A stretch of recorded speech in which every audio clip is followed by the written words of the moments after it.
আপনি চাইলেই দেশের সেরা মুখ্যমন্ত্রী হতে পারতেন। আপনার কাছে যথেষ্ট জনসমর্থনও ছিল। কিন্তু আপনি সেটা করেননি। ক্ষমতা ধরে রাখার লোভে আপনি দুষ্কৃতীদের আশ্রয় দিয়েছিলেন এবং প্রশ্রয় দিয়েছিলেন।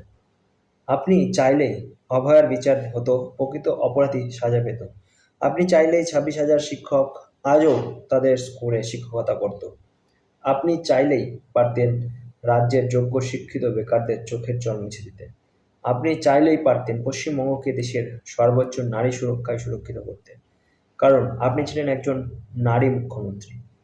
আপনি চাইলেই পারতেন বছর বছর এসএসসি, বিসিএস, পিআরবি বিভিন্ন সরকারি প্রতিযোগিতামূলক পরীক্ষা নিয়ে শিক্ষিত সমাজকে আগ্রহী করে তুলতে।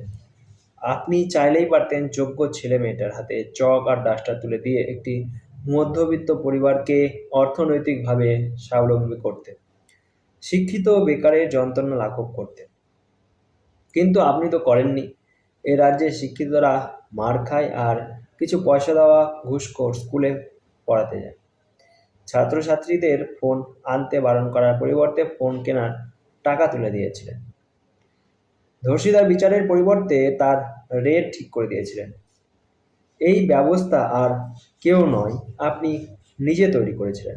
সত্যি করে বলুন তো মাননীয়া, আপনি জানতেন না আপনার দলের নেতামন্ত্রীরা কোনটা ন্যায় আর কোনটা অন্যায় করেছে?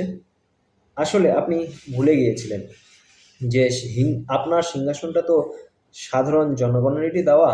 জনগণ চাইলে একটা আঙুলের দাপটে সেকেন্ডের মধ্যে আপনার সিংহাসন কেড়ে নিতে পারে। ভাতা কখনো উন্নয়নের চাবিকাঠি হয় না, এটা আপনি ভুলে গিয়েছিলেন। শিক্ষিত সমাজকে যারাই অবহেলিত করবে, যারা তাদের ন্যায় অধিকার কেড়ে নেবে, তাদের হাত থেকে মুহূর্তের মধ্যে ক্ষমতার চাবি সাধারণ মানুষই কেড়ে নিতে পারে, এটা আপনি বোধহয় ভুলে গিয়েছিলেন। আপনি চাইলে মালদা মুর্শিদাবাদ হতো না। আপনি চাইলেই কামদুনি হতো না। আপনি চাইলে একটা আরজি কর হতো না। আপনি চাইলেই এমএ, বিএড, পিএইচডি করা ছেলেমেয়েগুলোর বছরের পর বছর ধরে একটা নিয়োগের অপেক্ষায় বসে থাকতে হতো না। তাদের যৌবনের বয়স শেষ হতে হতো না। আপনি চাইলেই শিক্ষকদের রাস্তায় শুয়ে দিনের পর দিন আর মার খেতে হতো না। আপনি শিক্ষিত সমাজকে বছরের পর বছর ধরে রাস্তায় টেনে নামিয়েছেন। কি মনে হচ্ছে মাননীয়া, এটা বিজেপির জয়? না, আসলে এটা হলো পশ্চিমবঙ্গের মানুষের বুকে তিলে তিলে জমানো আপনার অন্যায় অত্যাচারের বিরুদ্ধে জনতার রায়, যেটা পদ্মফুলের মাধ্যমে পশ্চিমবঙ্গবাসী ফুটিয়ে তুলেছে। হয়তো 2021 সালেই এইটা হতে পারত, কিন্তু আপনি ছলচাতুরি করে গহনার দোহাই দিয়ে সেই জায়গাটা আপনারা জয়টা ছিনিয়ে নিয়েছে। ভালো থাকবেন আর অন্তত একবার আয়নার সামনে দাঁড়িয়ে নিজেকে প্রশ্ন করবেন, শিক্ষিত সমাজের সঙ্গে আপনি ঠিক যেটা করেছিলেন সেটা কি ঠিক করেছিলেন? তাদের চোখের জলের অভিশাপ থেকে পারবেন নিজেকে ক্ষমা করতে?